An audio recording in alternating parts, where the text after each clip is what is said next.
Hello everyone, আজকে আমরা দেখবো যে ব্ল্যাক পেস্ট যদি আইসি যদি আসে তাহলে কিভাবে আমরা যে ব্ল্যাক পেস্ট গুলো কিভাবে ক্লিন করব। তাহলে আমরা যে দেখতে পাচ্ছি যে আমাদের ইএমসি বা ইওফেস আমাদের আছে, তাহলে আমরা যে ক্লিন করার টাইমে আমাদের ফার্স্টে নরমাল পেস্ট এবং পিপিডি পেস্ট আমাদেরকে দিয়ে দিতে হবে। তারপরে আয়রনের মাধ্যম দিয়ে আমরা কি করব, আগে বলটাকে 0 0 করে নেব। 0 0 করার পরে তারপরে যে আমাদের পিপিডি বা পেস্ট আছে আয়রনের মাধ্যমে, তাহলে কি করব, আমরা 0 0 করলাম। 0 0 করার পরে আমাদের টেম্পারেচারটা লো হয়ে গেল। তারপরে এক কর্নার থেকে আমরা কি করব, হালকা হালকা করে আমরা যখন রিমুভ করব, অটোমেটিক আমাদের সব যে গুলো আছে গুলো ক্লিন হয়ে যাবে, কোনো প্রকারে কোনো ড্যামেজ হবে না। আর বেশি আমাদেরকে পেস্ট করতে হবে না, বেশি মানে চাপ দেওয়া যাবে না। শুকো হাতে আমাদেরকে যে ব্ল্যাক পেস্ট আছে আর ব্ল্যাক পেস্টটা আমাদেরকে ক্লিন করতে হবে। ক্লিন করার টাইমে কোনো প্রকারে যেন চাপ যেন না পড়ে, না হলে আমাদের আইসিটা স্ক্র্যাচ হয়ে যাবে। আইসি যদি স্ক্র্যাচ হয়ে যায় তাহলে যখন রিবলি করতে যাবেন তো প্যাডগুলো আমাদের ইন্টারনাল যুক্ত হয়ে যাবে। সেই জন্য আপনি কি করবেন, হালকা হালকা করে নাপ চাপ দিয়েই অল্প অল্প করে উপরে শুকো হাতে আপনি এই করবেন, আয়রন দিয়ে হালকা হালকা করে ক্লিন করবেন। অটোমেটিক আমাদের সুন্দরভাবে ক্লিন হয়ে যাবে, কোনো প্রকারের কোনো আইসি ড্যামেজ ছাড়া। সেই জন্য আপনারা যদি ভাবেন যে আমরা অ্যাডভান্স লেভেলের কাজটা শিখবো, যে আমাদের ব্ল্যাক পেস্ট আইসি ক্লিন কিভাবে করব,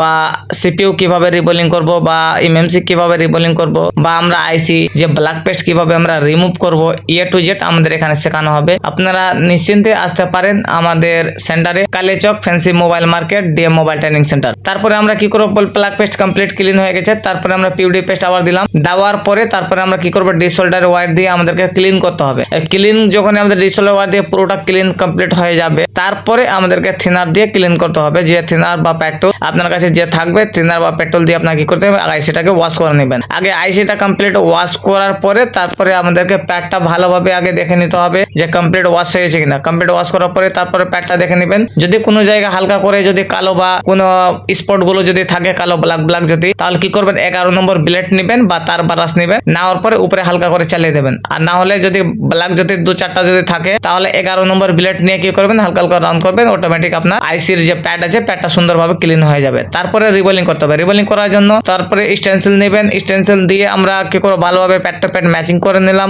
ম্যাচিং করার পরে তারপরে পিপিটি দেবো। পিপিটি দেওয়ার আগে আমরা ব্যান্ডটোজার দিয়ে ধরলাম। ধরার পরে চারো সাইডে আমাদেরকে মিনিমাম 8 থেকে 10 পাক হিট দিতে হবে। 8 থেকে 10 পাক হিট দিলাম। তারপরে পিপিটি যখন আমরা দিব, পিপিটি কোনো প্রকার যেন আমাদের বেশি যেন না যায়, বেশি চাপ দেওয়া যাবে না। আমাদেরকে শুকো হাতে এখানে পিপিটিটা ভরতে হবে। পিপিটি ভরার পরে তারপরে আমাদেরকে সুন্দরভাবে ক্লিনটা করে নিতে হবে। ক্লিন হলে মেন, যদি উপরে যদি আমাদের থেকে যায় পিপিটি গুলো, তাহলে আমাদের যদি সুন্দরভাবে আমরা যদি পিপিটি ক্লিন যদি না করি আর ডাইরেক্ট যদি আমরা আইসি যদি বসিয়ে দিই তাহলে আমাদের সমস্যা হয়ে যাবে। সেই জন্য আমাদেরকে সুন্দরভাবে আগে ক্লিন করে নেবেন। ক্লিন করার পরে চার সাইডে আবার হিট দিবেন 8 থেকে 10 পাক। 8 থেকে 10 পাক চার সাইডে হিট দিবেন। হিট দেওয়ার পরে তারপরে কর্নার থেকে আপনি রাখবেন 8 থেকে 10 পাক। যখনই আমাদের হয়ে যাবে তারপরে অটোমেটিক আমার ভ্যাকুমের মতন স্টেনসিলটা টানবে। তারপরে এক কর্নার থেকে রাখবেন, অটোমেটিক আমাদের আইসিটা রিবোলিংটা হয়ে যাবে। এক কর্নার রাখলাম, দেখতে পাচ্ছি যে আমাদের আইসি কমপ্লিট রিবোলিংটা হয়ে গেছে। তারপরে ব্যান্ড টুইজার বা যে কোনো টুইজার দিব, নেওয়ার পরে হালকা করে মিডলে পেস করব, অটোমেটিক আমাদের স্টেনসিলটা বেরিয়ে যাবে। তারপরে আমরা বলটাকে হার্ড করার জন্য নরমাল পেস্ট দিয়ে দিব। নরমাল পেস্ট দিলাম, দেওয়ার পরে বলটাকে শক্ত করার জন্য আবার হটগান দিয়ে আমরা কি করব, হিট দিব। হিট দেওয়ার পরে সুন্দরভাবে আমাদের এটা পুরোটা যখনই আমাদের হার্ড কমপ্লিট হয়ে যাবে, তারপর যে আমাদের মাদারবোর্ড আছে মাদারবোর্ডে আমরা লাগাতে পারবো। আমাদের কমপ্লিট হার্ড কমপ্লিট হয়ে গেছে। তারপর যে আমাদের মাদারবোর্ড আছে মাদারবোর্ডে আমরা ইনস্টল করতে পারবো। তাহলে মাদারবোর্ডে যখন আপনি ইনস্টল করবেন অবশ্যই নোচ কাট পয়েন্ট দেখে নেবেন, যে নোচ কাট পয়েন্ট আমাদেরকে সেম টু সেম ম্যাচিং করে নিতে হবে। নোচ কাট পয়েন্ট যখন সেম টু সেম আমাদের